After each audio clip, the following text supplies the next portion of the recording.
Hi, welcome to part 5.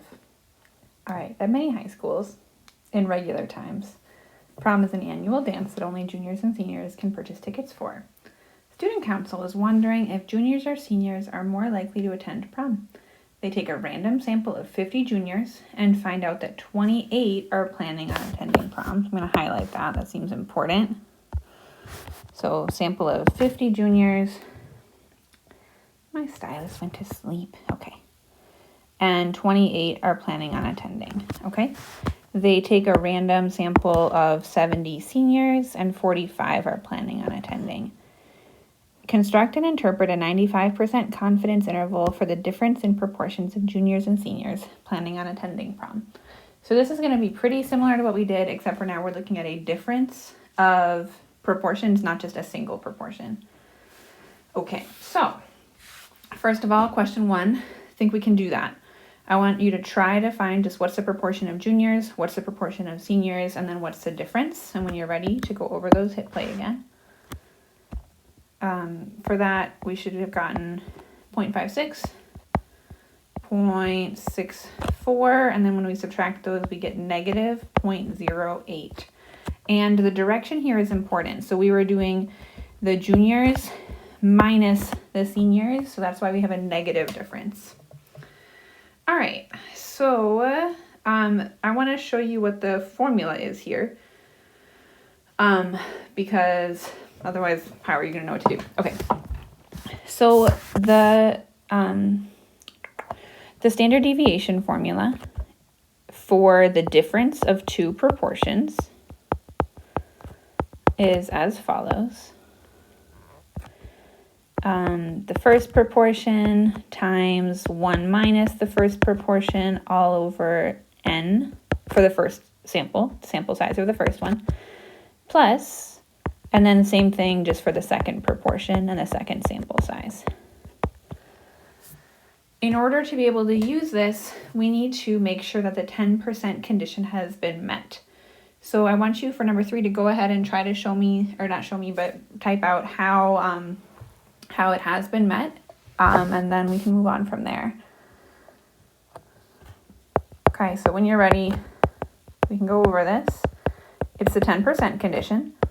Basically, we want to make sure that our sample is less than 1/10 of all juniors and less than 1/10 of all seniors. I'm just trying to see here if it tells us how many juniors and seniors there are. Not really. Well, I'm going to tell you now. Let's assume that 50 is less than 1/10 of all juniors, because that wouldn't be true at Roosevelt. And 70 is less than 1/10 of all seniors. Or maybe this is like a super big high school or something. So yeah, sorry about that. I should have said assume there are, 1,000 juniors and seniors or something. But for here, let's just assume that there are a significantly large population of juniors and seniors. All right, so for question 4, what additional conditions should be met in order to construct a confidence interval?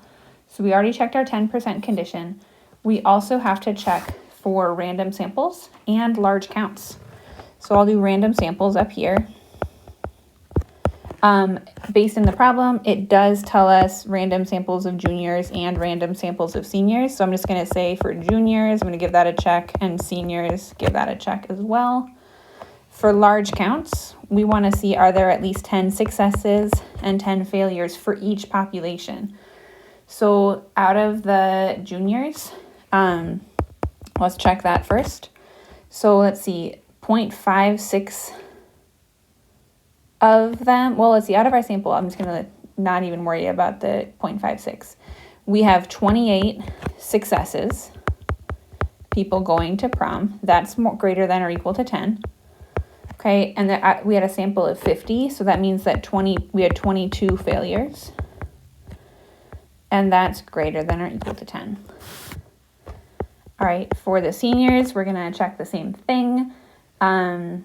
45 out of 70 are attending, so 45 successes.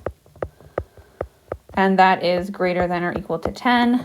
and then that means 25, 25 failures, which is also greater than or equal to 10. I know it's tedious to check this, but if the large counts condition hasn't been met, we're just done. So it is important to check it out first. Cool. So question 5 is now asking for you to construct and interpret a 95% confidence interval for the difference of proportions. All right, so I definitely need another page for this. It's not going to fit in that tiny box. All right, so we're looking at number 5. All right, so first of all, we have to write out our general formula, which is always the same thing. It's point estimate plus or minus margin of error. That's all we have to write for that. Then our specific formula,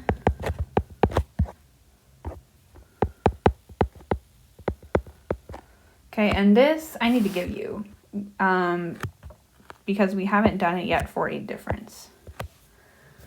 Okay, so it's to get your point estimate, it's going to be the difference. So the difference of your first sample proportion minus your second sample proportion, plus or minus Z star. And then I'm going to give you the rest of this formula here. We'll put this in our notes in a bit too.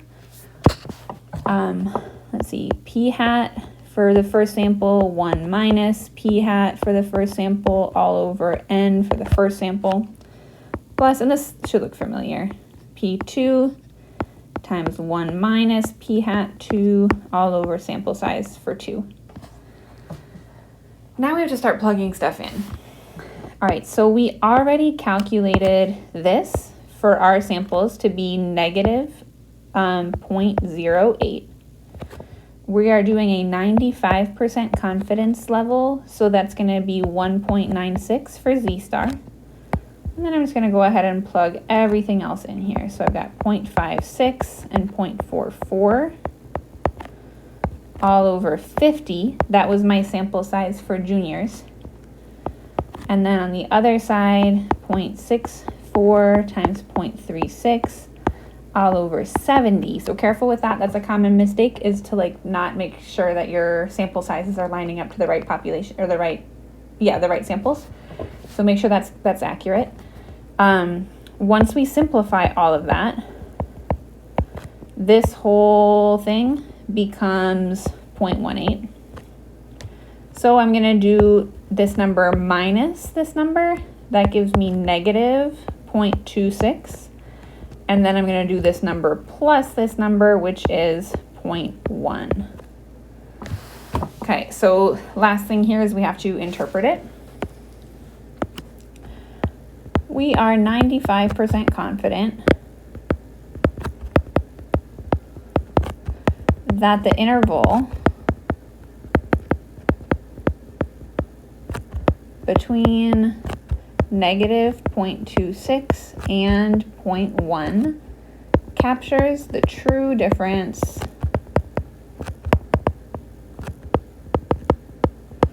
in proportions of juniors and seniors attending prom.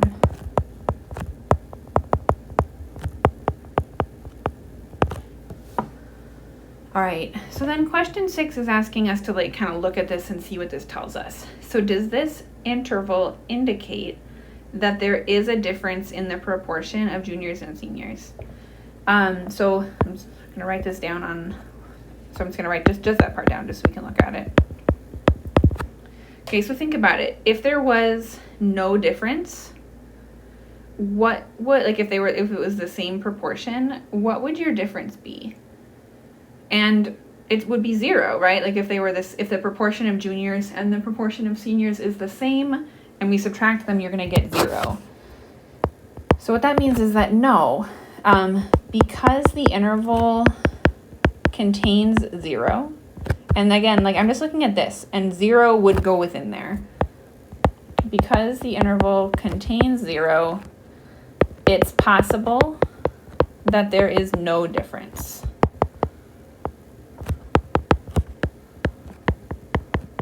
It's also possible that there is a difference, but it's possible there's no difference too. We can't really make any conclusions based off of our interval. All right, let's look at some notes here, and then we'll do our check for understanding. Okay, so first thing, I just want to walk through how to set up a confidence interval for a difference of proportions, because we haven't done that until we got to part 5.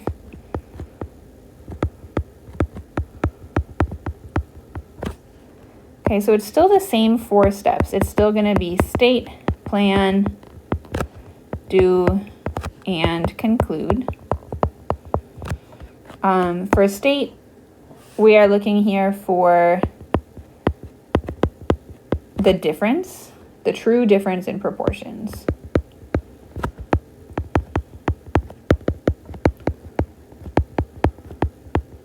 For plan, and now here we're learning a new one. Prior to this, there was only one. It was the one sample Z interval for P. Now we are looking at something called, I'm going to write in a fancy color, orange, the 2 sample Z interval for P1 minus P2. So big difference here is just that we're looking at 2 different populations. We still have the same 3 conditions to check. Independent random samples,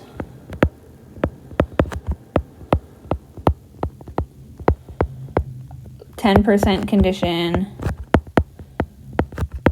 and large counts condition.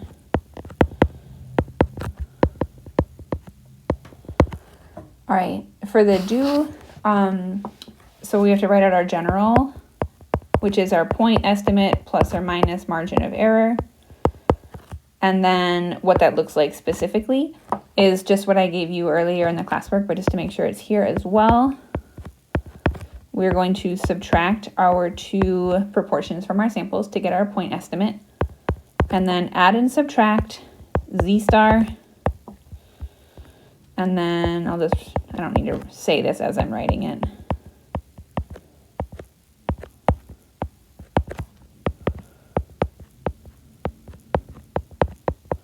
I think my handwriting's been getting worse throughout this process of videoing all of this stuff. And then for concluding, we are 95% confident, or whatever percentage. And then I'm just going to say ... because that's pretty similar to what we have been doing. All right, and then the last thing I want to talk about is relating to like that question 6, how like if 0 is included, that means that there might not be a difference. So basically what would count as convincing evidence? If both of your numbers in your interval are both positive, if you're subtracting them and no matter what, it's always going to be a positive value, that means that your first proportion is greater. It's like you're always getting a positive number when you're subtracting. If both numbers are negative, that means that your second proportion is greater. It's when you're subtracting, if you get a negative number, that means your second thing, like whatever you were subtracting by, is larger than what you started with. And then last part here,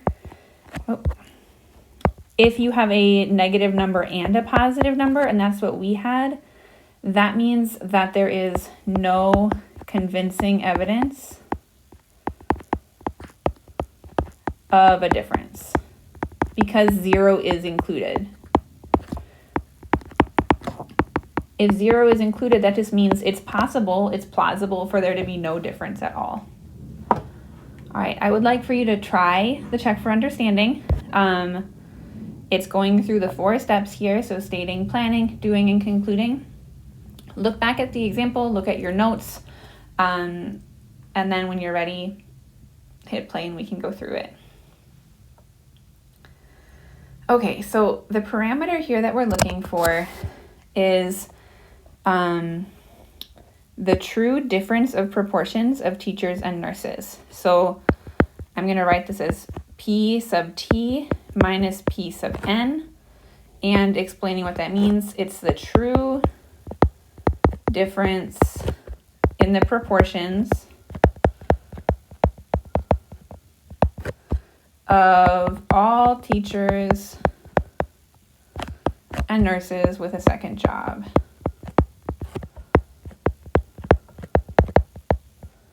And I'm going to specify which direction we're going. So I'm going to do teachers minus nurses.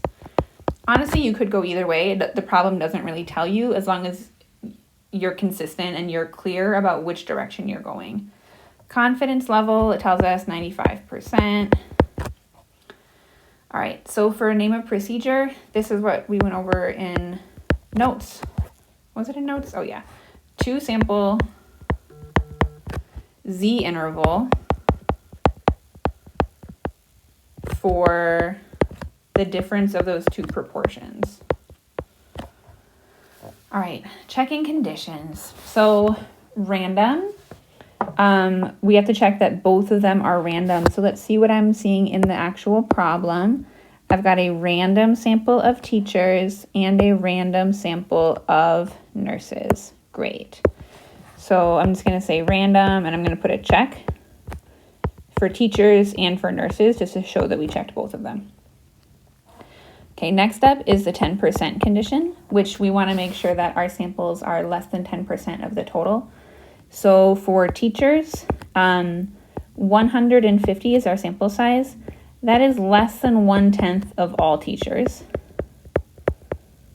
So that's good.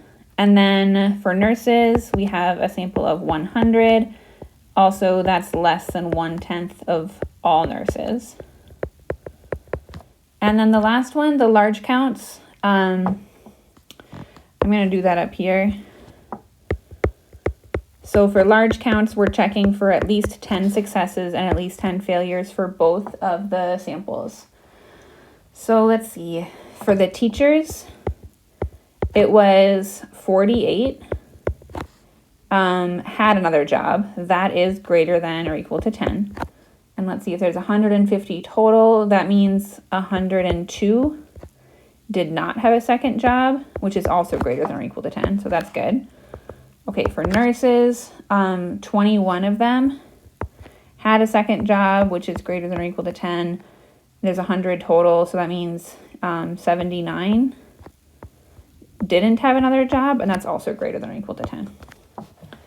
So cool, all the conditions are met.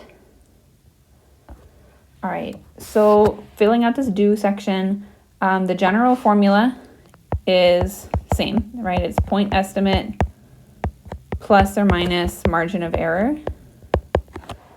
The specific formula, I'm not going to write out the whole thing again. You don't have to either, but it's this. So we have to go ahead and plug all this stuff in. I'm actually going to do this right down here just so that I don't have to like transfer all that. Well, it's fine. Okay, so plugging in our, so the specific formula, I guess I should actually write it out because it asks me for it. Oh dear. Okay, so p hat sub t minus p hat sub n plus or minus, and then to get the margin of error, it's z star. Oh boy. All right. P hat sub t 1 minus p hat sub t all over n sub t, and the square root should go down to cover that denominator too, plus p hat sub n 1 minus that all over n sub n. All right, plugging our numbers into this formula. Okay, so the difference that we had, we didn't even calculate that yet.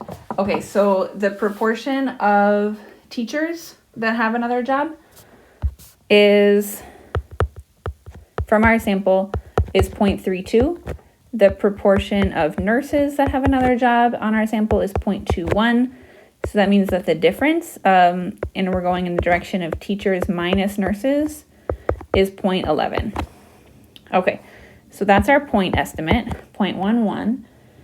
And then we are looking at a 95% confidence level, so 1.96 is our z-star value.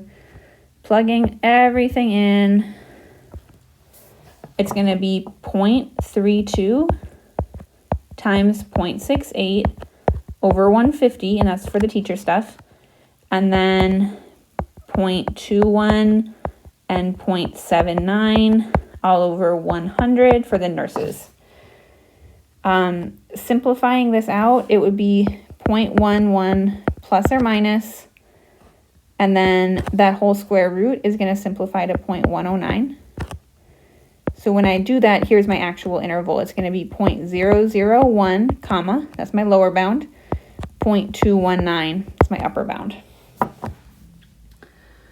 All right, so concluding, we are 95% confident that the interval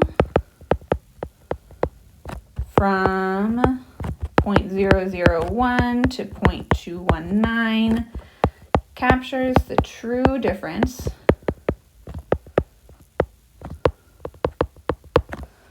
in proportions of teachers and nurses who have a second job. And then going one step further, because both of these numbers are positive, we're going to be looking at this section of our notes. It's a positive number for our lower and our upper bound. What that tells us is that we have convincing evidence that our first proportion is greater. So this provides convincing evidence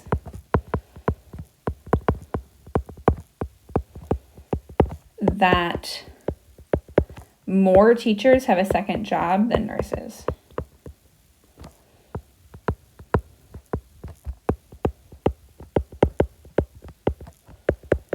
All right, we are finally at the end of this super long Google Doc. I know I told you in part one, like, oh, you should try to work ahead. I don't really know how long this is all going to take you. I feel like the videos have been adding up for sure, and then it takes time to actually like do the math. I for sure want you to get through part A on your multiple choice. I think as I'm sort of working through and planning this stuff out, I'm realizing that we might not get as far as I wanted to, just because, like, I don't know, just doing these lessons I think is going to take you guys some time. So if you are someone who wants to put in some extra time to make sure you're super well prepared, like, you should be working ahead. If not, if you're not taking the test, or you're just like, I'm just going to see how far we get and like see what happens, that's cool. You can just sort of stay on pace with us. Just know that they're, especially Unit 7, I was hoping we would have time to like start it at least. I think we will. We're just really not going to get that far in it before we start our review for the end of the year. All right, this is it.